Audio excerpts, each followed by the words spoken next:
tal? Mi nombre es Santo y en este video vamos a estar analizando las Crónicas de Narnia con spoilers.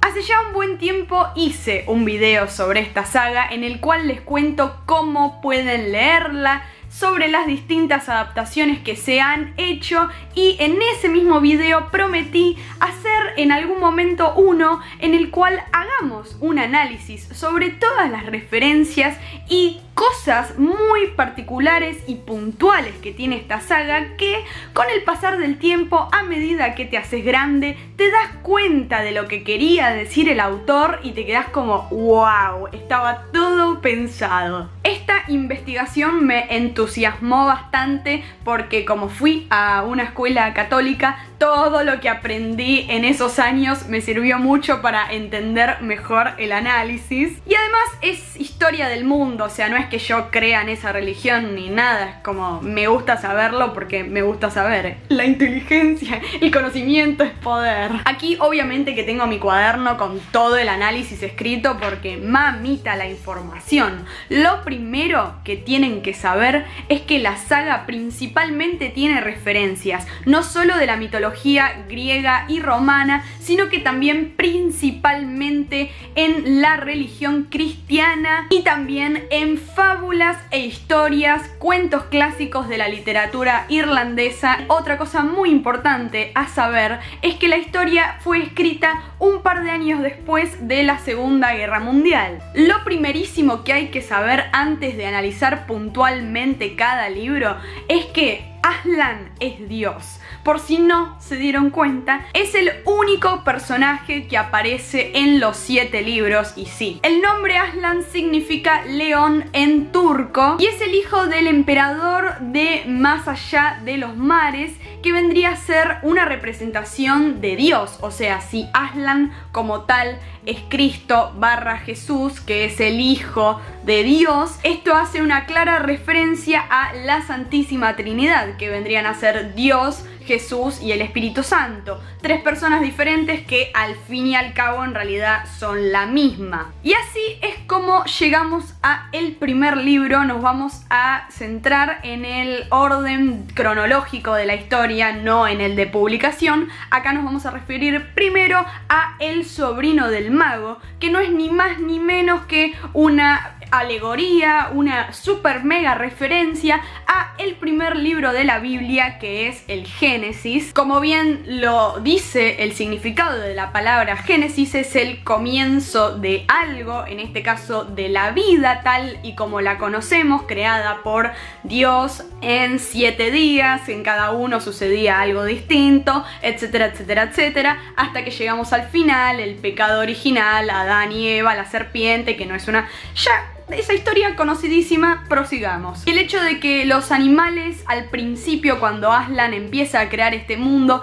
estén en pareja, es una referencia a el arca de Noé, cuando justamente el chabón los mete en el barco y son una pareja por cada especie de animal. Por último, la bruja blanca es un reflejo verdadero del mal, de la tentación. Es ese personaje que siempre te quiere atraer a hacer cosas que no están del todo bien. Es una obvia referencia ¿a quién? A Satanás. Esto de la tentación está muy presente a lo largo de la saga. Sabemos que en el primer libro, para entrar a los distintos mundos de Narnia, hay que entrar adentro de un estanque que te llevan a distintos lugares, y uno de esos es el mundo de Charn, en donde termina la bruja blanca, que es un lugar que está descrito como muy oscuro, con cosas rojas, eso que puede llegar a ser el infierno. El farol guía, el ropero y demás entradas a Narnia. Obvio que todo tiene un significado, pero hay que dejar algo a la interpretación del lector, así que no me voy a poner a explicar. El farol guía, chicos, es obvio. Continuamos con el segundo libro. Una de las cosas que más me llama la atención, que no es para nada una coincidencia, es que es Navidad cuando los hermanos Pevensie llegan y, oh casualidad, ¿quién nació en Navidad?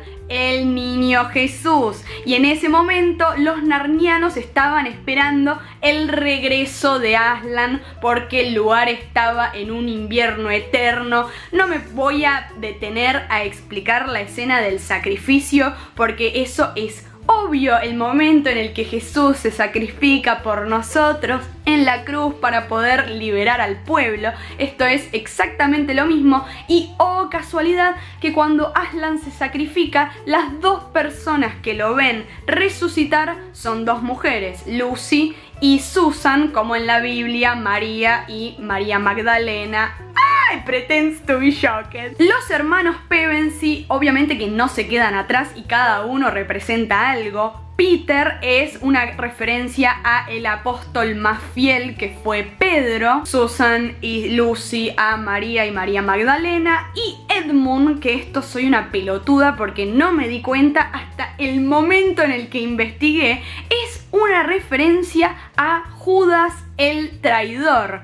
Y sí, boludo, obvio que va a estar representando a Judas, yo no puedo creerlo. Y cuando se arrepiente, que son coronados reyes y reinas de Narnia, se le dice Edmund el Justo, y esto es una referencia a Salomón, el tercer rey de Israel. En el tercer libro, El caballo y el muchacho, estamos situados en el norte de Narnia, en el pueblo reino de Carlomen. Esta gente planeaba invadir el resto del país porque en ese momento Aslan, una vez más, había desaparecido y los oriundos de Carlomen eran descriptos de una forma bastante despectiva y cuentan que habían dejado de creer en Aslan tras su desaparición y que un nuevo dios llamado Tash se había presentado ante ellos. Es descrito como un ser completamente opuesto a el león. Y todo el pueblo en general tiene características principalmente árabes y obviamente que toda esta situación hace referencia a la rivalidad entre el Islam y el catolicismo. Shasta, el protagonista, no es más que una referencia a la historia de Moisés. Ambos fueron encontrados en el agua, criados por personas que no eran sus padres. Moisés liberó a los hebreos y Shasta a los ciudadanos de Archeland. Pasando al cuarto libro, El príncipe Caspian, Narnia se encuentra en una situación bastante delicada porque los telmarinos quieren invadir el país. Todo este libro se trata de la restauración de la verdadera religión después de la corrupción, que es básicamente lo que acabo de mencionar recién. También como la fe en cada uno, en este caso en Caspian, que fue criado por personas que no creían en Aslan, que poco a poco se fue dando cuenta de que lo necesitaba y recuperó la fe. Una parte muy importante de esta historia es cuando reaparece la bruja blanca y menciona que para revivir necesita una gota de sangre de algún hijo de Adán o Eva, y esto claramente que también hace referencia a lo que sería un pacto con el diablo. En el quinto libro, La travesía del viajero del alba,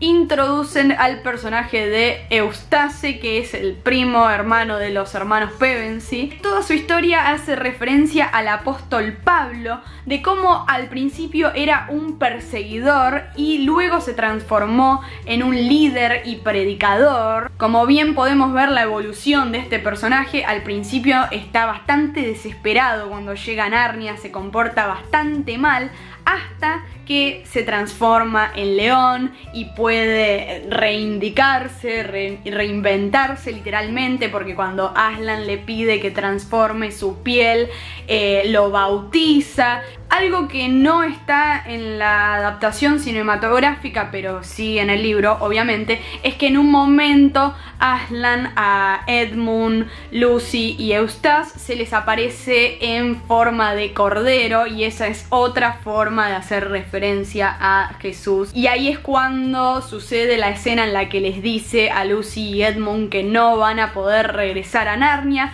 pero que en el mundo de ellos él existe, pero con otro nombre y otra forma. Y eso también es una referencia a que Dios es lo que vos quieras que sea, si estás dispuesto a verlo. Aquí también se introduce el hecho de ir al país de Aslan, llegar a la nación del león, del poderoso. Obviamente que se refiere a llegar al cielo, morir en paz y bla bla bla. Vieron que les dije que la tentación estaba muy presente en esta saga, particularmente en este libro, porque podemos verlo a Caspian muy tentado de usar la isla de las aguas de la muerte, cuando intenta matar a Edmund para conseguirlas, y todo el tema de Lucy envidiando la belleza de su hermana, tratando de utilizar hechizos para que la hagan verse más parecida a Susan, cuando vuelve a creer en Aslan y este le dice: che hermana, no hagas ninguna boludez, por favor te lo pido, sos hermosa como sos y bla bla bla. Pasando a la silla de plata, toda esta historia es una semejanza con la parábola del sembrador que Jesús cuenta en el Nuevo Testamento. Acá tenemos a Aslan que manda a Gil a que cumpla una serie de objetivos que al fin y al cabo no recuerda, exceptuando la última. Esto mismo pasa en la parábola del sembrador. También vuelven a tocar el tema de la tentación con la bruja de la saya verde, representando a Satanás, mientras tiene capturado a el hijo del príncipe Caspian, Rilian. Con respecto a la silla de plata como tal, me parece que está hablando de un trono vacío que no ha sido ocupado por el verdadero heredero, en este caso Rilian. Y llegamos a el último libro, La Última Batalla, que obviamente es una referencia a el último libro de la Biblia llamado Apocalipsis. Acá se introduce la idea de un falso profeta, porque recordemos que un mono y un asno se hacen pasar por Aslan.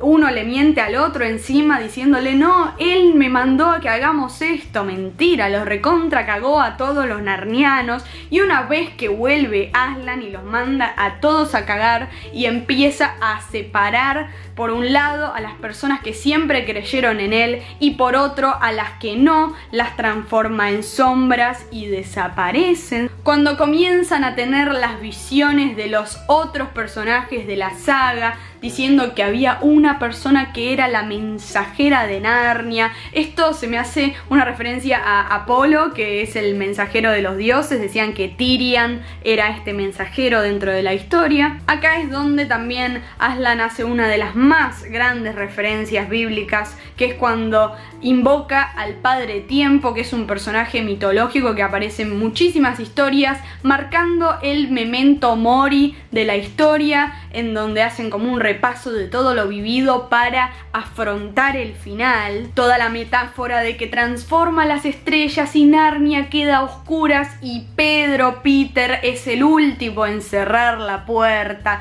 para darle lugar a la nueva Narnia. Y el momento en el que yo estaba leyendo y Aslan le dice que todos murieron en un accidente de tren y que están todos muertos siendo parte de la nueva Narnia, ahí en ese momento me explotó la cabeza, boludo. Era una cosa increíblemente loca. Y cuando cuenta todo lo de Susan, de que ahora es una chica a la que solo le interesan los pintalabios, que creció, maduró, bueno, es una cosa que no es necesaria explicar, es bastante obvio. Está hablando de que maduró, pero jamás se explica si ella regresó o no en algún momento a Narnia, porque ahí en esa frase dice que tiene mucho tiempo para pensar, así que tal vez en el futuro ella regresó, volvió a creer en Aslan / Dios, pero porque bueno, además hay que tener en cuenta de que se quedó sola, porque si todos los demás murieron en un accidente, pobre piba. Es una locura hermosa la batalla final en sí. Podemos pensar hasta que hace una referencia a la mitología romana, a las peleas de Troya y todas esas cosas. Por último, no cabe dudas de que muchos de los sucesos de la historia